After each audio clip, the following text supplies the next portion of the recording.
Bueno, soy Carlos Benavides y les voy a hablar sobre la ronda catonga, un- una canción con ritmo de candombe que compusimos allá por Tacuarembó. Tacuarembó es un departamento del Uruguay que está al noroeste. Eh, Ahí, con el grupo que teníamos de músicos y poetas, que nos juntábamos en la casa de Washington Benavides, poeta del norte, uruguayo, que posibilitó, juntaba a los jóvenes en su casa, abría las puertas a aquellos que tuvieran este, ganas de escuchar, de crear y de componer música, ¿no? Una de las tardes que estábamos ahí, esto que le estoy diciendo sucedió ya por enero del 73. Enero del 73. Bocha, que le decimos de gran adelante, le voy a llamar Bocha, ¿no? A Washington Benavides. Cuando terminamos el trabajo de varias canciones que nos íbamos para nuestra casa, él me prestó un libro donde había lo que se llama la poesía negra a nivel de Latinoamérica, de los distintos países. En Uruguay encontré a Ildefonso Pereda Valdés, poeta también de la generación del 40, nacido en Tacuarembó, un gran estudioso, musicólogo, ha escrito unos cuantos libros justamente sobre las distintas teorías del origen de los ritmos folclóricos de nuestro país, ¿no? Y ahí encontré justamente la ronda catonga, que es una poesía que tiene una musicalidad impresionante, ¿no? Bueno, y comencé a trabajar la melodía, pero no quería hacer el ritmo que nosotros habíamos aprendido del candombe, que lo habían popularizado los olivareños, porque allá en el norte nosotros tenemos la influencia de la música riograndense y del litoral argentino, es decir, a 400 kilómetros de Montevideo no tenemos esa raíz, esa beta fundamental que hay en los barrios Sur y Palermo y ahora en estos tiempos en todo Montevideo, ¿no? Y en todo el interior también ahora se ha popularizado. En aquellos tiempos teníamos ese ritmo que era mezcla de bayón con milonga, una cosa media rara que escuchábamos en los bailes, en carnaval, que se tocaba cuando era la parte de la típica y la jazz. Salía la típica con bandoneones, violines y en carnaval le sumaban dos o tres tamboriles tocados al estilo de milongón o de milonga, ¿no? Un poquito atrapa, que no hiciera mucho ruido. Pero bueno, eso justificaba que estábamos en carnaval. Al ritmo de ese que habíamos aprendido de los olivareños, que era un ritmo más o menos así, una cosa un poco más arpegiada, ¿no?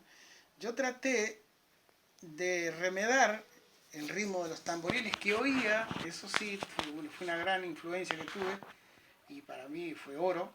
En la sede de Wander Juvenil, cuadro de fútbol, donde jugué al fútbol allá en Tacuarembó, había muchachos que habían jugado en Montevideo y que conocían las canciones fundamentales de la despedida de las murgas, ¿no?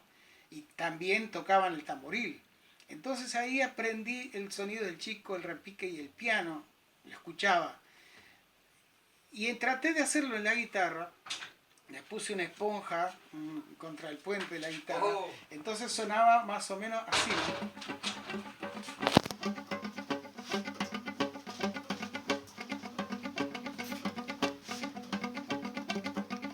Eso es lo que traté de hacerlo. Entonces, sin la esponja, sonaba así. En el acorde que lo hice fue en sol mayor, ¿no?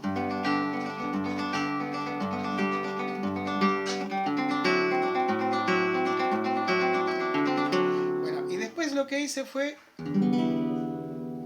agregarle a ese sol mayor,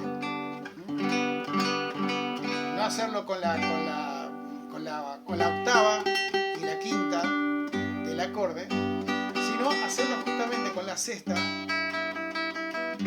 o sea, un sol con sexta mayor. Y ahí quedó esto, ¿no?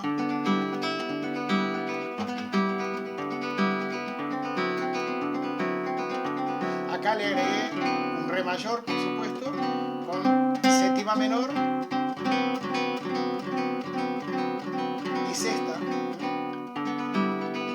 se quedó esto.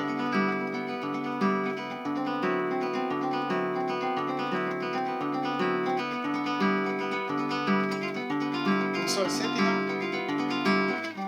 do con novena mayor, re séptima,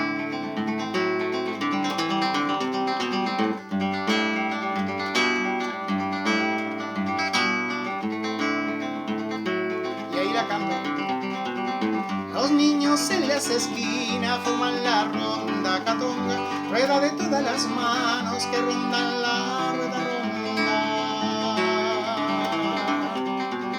Macumba, macumba, de los negritos africanos también forman una ronda con la noche de la mano. Para ahuyentar al mandinga, macumba, macumba, hay que tirar una flecha y bailar el candombe. Al tanto tiringu, tingo, tiringu, tango, tiringuté, pasa una linda negrita, más linda que no sé qué.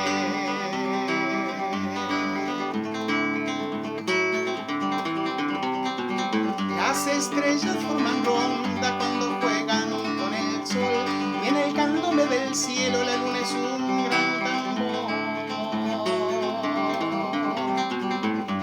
A la rueda, rueda, a la ronda, ronda, a la rueda, rueda, a la ronda, ronda. Los blancos mandinga, los negros catonga, los blancos mandinga, los negros catonga, los blancos mandinga, los negros catonga.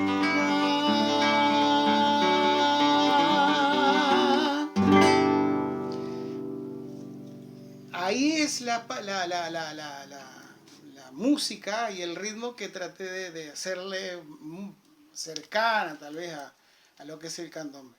Pero lo que tiene este candombe, un candombe engañoso, por decirlo de alguna manera, que en el fondo puede ser una balada.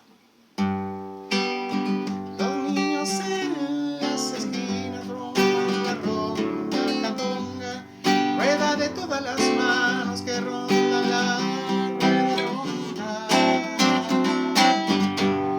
¿Y esto por qué? Porque justamente lo que nosotros hacíamos en ese grupo que aquí en Montevideo se le llamó Grupo de Tacuarembó, rodeando al poeta Washington Benavides, estaba Eduardo Arnoyanz, uno de los, a mi manera de ver, uno de los mejores baladistas y poetas de Latinoamérica, uruguayo, que como buen uruguayo, es el darnos para nosotros y anda con nosotros y murió pobre sin el reconocimiento que se le dieron después, ¿no? Como ocurre en toda Latinoamérica y en todo el mundo.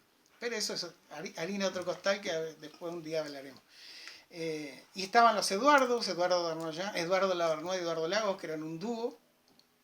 Eduardo Lavernois es uno de los mejores guitarristas uruguayos de estos tiempos, forma el dúo Lavernois-Carrero. Estaban ellos, estaba Víctor Cuña, que era poeta, estaba Eduardo Milán, que era poeta. Y entre nosotros compartíamos, veíamos en la copa de cada uno esa inspiración y ese estilo de componer una canción. Por eso digo que en el fondo la ronda catonga también puede ser una balada, porque esto innegablemente fue algo que recibí de Eduardo Arnoyanz. Eduardo Arnoyanz componía unas milongas que el Bocha le decían que eran milongas perversas, porque en el fondo tenía toda esa influencia de Bob Dylan y de los Beatles que el Darno tuvo en su vida. Maravilloso, ¿no? El compositor. O sea que, como ustedes ven, fue hecha sin un tamboril al lado. El tamboril lo soñé y lo busqué en las cuerdas. Espero que los tamboriles me perdonen. Claro que vino después la hermosa experiencia de a fines del 73 que Alfredo Citarrosa fuera a Tacuarembó. Fue una de las últimas actuaciones que Alfredo tuvo en el Uruguay, fue esa en Tacuarembó. En el 73 ya estábamos en otro tiempo. Y escuchó las canciones porque quería grabar 2 discos con canciones de contexto del Bocha y con músicas nuestras. Y bueno, después está la versión conocida, por supuesto en Argentina y en todos lados y en el mundo, es la de Alfredo, con esos maravillosos arreglos que se le hizo. Pero así nació la Ronda Catonga. Yo en el disco mío, en el primer disco que grabé, en el 74 también, a poco tiempo que Alfredo grabó su disco, la grabé como la toqué, es decir, con la guitarra sola, y así es que la canto. Este, ¿Por qué? Digo, claro, muchas veces me preguntan por qué no le agrego los arreglos que le hicieron los músicos para Alfredo. Y yo diría que entonces ahí la cantaría como Alfredo, yo quiero cantarla como Carlos Benavides, como él. Digo, a ver, Alfredo es mi maestro, es uno de los referentes musicales que tuve toda mi vida, junto a Aníbal Zampayo, junto a Anselmo Grau, así, Rodríguez Castillo, Tabaré Echeverri, Daniel Biglietti, Yamandú Palacios, El Sabalero, Los Olimareños, Los Zucará, y podía seguir nombrando tantos otros músicos uruguayos, cantores uruguayos, poetas uruguayos, que junto a toda la música buena de los otros países, de Argentina, de Brasil, de Chile, recuerdo haber escuchado en la casa del Bocha, ya por el 70 y poco, a la trova cubana, las primeras canciones de la trova cubana, toda la tropicalía brasilera, Chico Buarque, Milton Nascimentos, Simón Díaz de Venezuela, los Jaivas, Inti Illimani, Víctor Jara, y por supuesto que Quilapayún, ¿no? O sea que ahí en esa casa, en el cuartito chiquito donde el Bocha escribía sus poemas, sonaba por las tardes y viajábamos en la música de todo el mundo, desde los Beatles hasta Anselmo Grau, bueno, y Alfredo, por supuesto. Pero iría un poco antes de ese trabajo, de esos trabajos con el grupo de Tacuarembó, porque cuando surgieron los olimareños y Alfredo, fue como una puerta que se nos abrió a todos aquellos muchachos que nos gustaba el folclore en el interior. Nosotros teníamos las canciones de Amalia de la Vega, teníamos por supuesto a Aníbal Zampayo, pero Aníbal era música del litoral, hermosas canciones, ¿no? Pero no teníamos esa justificación para hacer una samba que hicieron los olimareños y Alfredo. Porque vos cantabas una samba, no había problema ninguno, pero ibas a un concurso que se hacía en los primeros festivales folclóricos, y lo que te pedían eran canciones uruguayas, con ritmos uruguayos. Y lo que nosotros teníamos, que nos llegaba por información, eran las canciones de Zampayo, y después todo el buen folclore argentino. Al decir el buen folclore argentino estoy nombrando a Atahualpa Yupanqui, Eduardo Falú, los fronterizos, Carlos Di Fulvio, y tantos otros, ¿no? Los chalchaleros, por supuesto. Y ellos fueron los que rompieron esos esquemas. Los olivareños cantando zambas y canciones venezolanas que nunca habíamos escuchado, salvo la que cantaba yo en la coral del liceo y del instituto magisterial, que es la Yo nací en una ribera del Arauca, ¿no? Ese himno, segundo himno de Venezuela, y alguna cueca chilena. Y ellos fueron los que nos abrieron la puerta de que había, primero, que uno podía cantarle al río de su pago, a ese río que íbamos todos los días a bañarnos, que en la calle, en los lugares típicos del pueblo, estaba la poesía y la música esperándonos. Como dijo Yupanqui, ¿no? Que él pasaba por un paisaje y detenía su andar y aplaudía el paisaje porque ese era el espectáculo que él se llevaba en el corazón. Y bueno, empezamos a mirar con esos ojos a nuestro pago. Y con el Bocha, con Washington, bueno, ahí fue como la chispa que prendió algo inconmensurable, porque se empezó a trabajar sobre la música y sobre la poesía. Y una cosa fundamental, no esperando laureles, ni éxitos, ni grabaciones, ni peldaños a la fama, no. Lo hacíamos porque era como una necesidad que todos teníamos de hacerlo.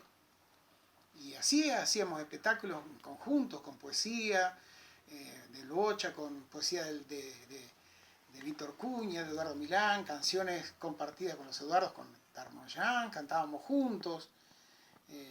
Y de ahí vinimos a Montevideo muchas veces a hacer ese tipo de recital, y de ahí salió lo del grupo Tacuarembó, que era un grupo de trabajo, era un grupo de trabajo, era un grupo cultural de trabajo, y bueno, y de ahí salió todo esto que lo seguimos haciendo cada uno por nuestros lados, encontrándonos a veces, por supuesto, pero manteniendo esa llama siempre viva de, de que el trabajo, el Bocha dice que la inspiración es apenas un 1% y el otro 99% es trabajo, ¿no? Sobre el instrumento y sobre la poesía y sobre todo, es decir, está ahí, y termino con un verso del Bocha que lo dice, ¿no? Los versos y las canciones no esperan en el camino, están dentro y están fuera de tu corazón, amigo.